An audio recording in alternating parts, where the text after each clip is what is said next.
Hey, what's up guys, it's Renaldo here. So this video is going to focus on two things. It's going to focus on a statement made by Duduzane Zuma, who is one of the sons of Jacob Zuma. And it's also going to focus on the DA being very quiet on something that they were very vocal on in previous years. Now, before we get into that, please be sure to subscribe to this channel. It's absolutely free, it won't cost you anything. And the overwhelming majority of you that regularly watch my content aren't subscribed. But you can fix that by merely just clicking the subscribe button below, and it'll be greatly appreciated. Alright, so the first thing I want to talk about is Duduzane Zuma. Now, he has come out with an insane statement on X. Considering his family history, considering the fact that his sister is currently in court for multiple things, but treason is one of them, and I'm sure pretty soon she'll be in court once again for another treason charge relating to poor MK individuals and supporters that were promised jobs in Russia or training in Russia, and now they are fighting in the war there between Russia and Ukraine. But needless to say, the Zuma family is known to everybody in South Africa. Jacob Zuma was a terrible president. Now, the Zumas aren't new to South Africans. We know that family very, very well. And when you say Jacob Zuma or Zuma, people think of Nkandla, they think of corruption, they think of many things that aren't positive things. Even now, with Mkhonto Sizwe being the baby of Jacob Zuma, you can even see the infighting there. But unfortunately, his son, that was very quiet for a very long time because of the association with the Guptas and how he benefited through deals with them and the family, he came out and he defended Julius Malema. Now, let's have a look. Alright, firstly, he reposts himself, which already speaks volumes, but he says, first it was me, and they kept quiet. Well, no, a lot of people came to your defense. When your Porsche drove into the back of a taxi and it killed somebody, a lot of people were on your side defending you, so I'm not sure why you're saying they kept quiet. Then it was my father, and they kept quiet.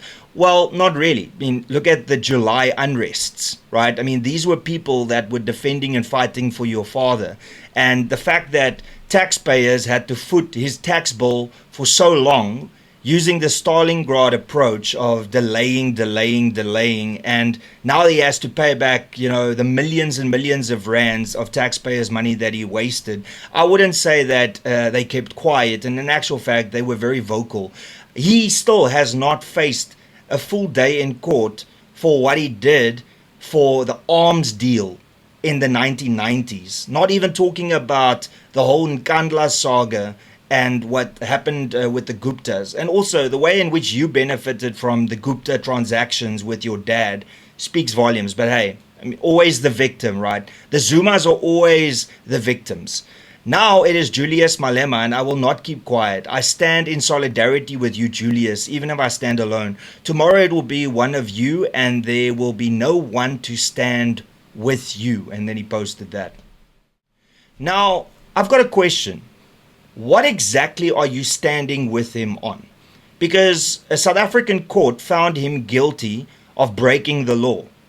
And what the verdict actually was is that he discharged a firearm in a public space, not having a license, not taking cognizance of the people in the area. So he was found guilty for breaking the law and for putting people's lives in danger by discharging a firearm in a public space. So what are you defending here? Are you defending his right to break the law?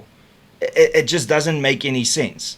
But I mean, then again, when it comes to the Zumas and what is ethical, there's a lot of issues there. I mean, your sister, your twin sister, in actual fact, sent MK supporters to Russia thinking that they were going to get training to come back as bodyguards for MK, and now they are fighting in a war in Russia against Ukraine. Ethics, right? Being ethical. The fact that you benefited to the tune of millions of rands because your dad pulled the strings for the Guptas. And the fact that your dad has got hundreds of corruption charges against him and yet he hasn't faced one full day in court. And you want to talk about nobody speaking for you when the July unrests were there, where people literally burned down buildings and businesses to defend your dad. Shut up. You don't know what you're talking about. You've got this sense of entitlement that the world owes you everything, and the world has given you so much more than the average South African citizen, and yet you can still bitch and moan about something. And what you choose to bitch and moan about is something that is just absolutely absurd. You want to defend Julius Malema that was found guilty of breaking the law. And now you are proclaiming that he is the victim in all of this. Maybe if he didn't discharge the firearm in a public space, there wouldn't be an issue. But now acting like people are coming after him when all they are doing is holding him responsible and accountable for his own actions, and you say that you'll stand by him. Well done. Stand by him for breaking the law.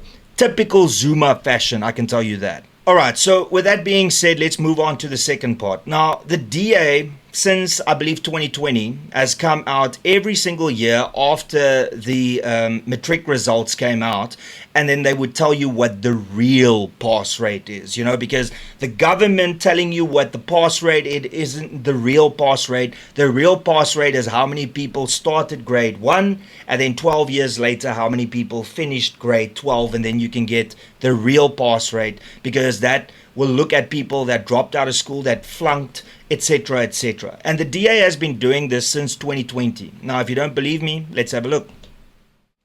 All right, so here you can see Matrix 2020. The real pass rate is 44.1%. And then they explain everything that I just told you. And then the following year, they said the real Matric pass rate is 51%. And then the following year, they said the real Matric pass rate is 54.6%. And then they also tell you that the Matric pass rate is misleading. But now this year, since they've been in the GNU, nothing. DA welcomes Matric results and celebrates the successful class of 2025. Now, please explain this to me. The DA, before GNU, criticized the government for their 30% pass rate, and you can go and Google that, that's everywhere. Then, since 2020, they've brought out the real Matric pass rate to tell people how the education department is actually failing the students, the youngsters in South Africa. They did that 2020, 21, 22, 23, and 24. And then in 2025, now that they're part of the GNU and they have a minister that in Saviwe Garube that gives that information, now suddenly they are quiet and they don't have anything to say, and now suddenly it's just congratulations, to the class of 2025. Now, you can call me a bitter X, you can call me whatever you want, but all I want to know is that hypocritical, yes or no? Because Saviwe Garube, the Minister of Basic Education from the DA, is now in charge, and now because she's in charge, now everything that they had an issue with, that is still not fixed, mind you. This is still the same issues that before she became a minister. The DA doesn't want to tell you what the real pass rate is. Now, please tell me whether that is ethical or not, considering that they used that as a tool against the ANC government, and now that their minister is in charge, now they want to not give you that information. That is unethical. And that is also an insane double standard by the Democratic Alliance, by providing you with this information and giving you a holistic picture, and now suddenly not interested in giving you the real pass rate anymore. I find that highly contradictory. I find it highly insulting, and I find it ethically bankrupt, if I'm honest with you. Because at what point in time do you stop caring about the real Matric pass rate? Well, for the DA, it seems the moment they got a ministerial position to oversee that department. And that should send alarm bells ringing, because that tells you that now that they have a minister in that department, now suddenly the real Matric pass rate doesn't matter. And, they'll just tell you what you need to know.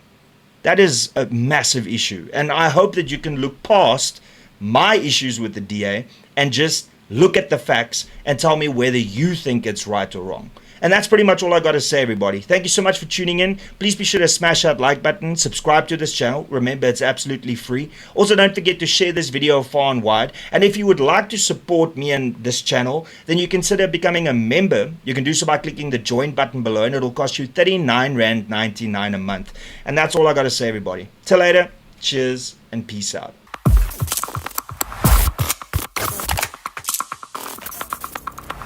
You don't even know me, but every time you see me, you say I wear my massacre. You don't even know me, but every time you see me, you say I wear my massacre. I wear my massacre. You don't even know me, but every time you see me, you say I wear my massacre. I wear my massacre.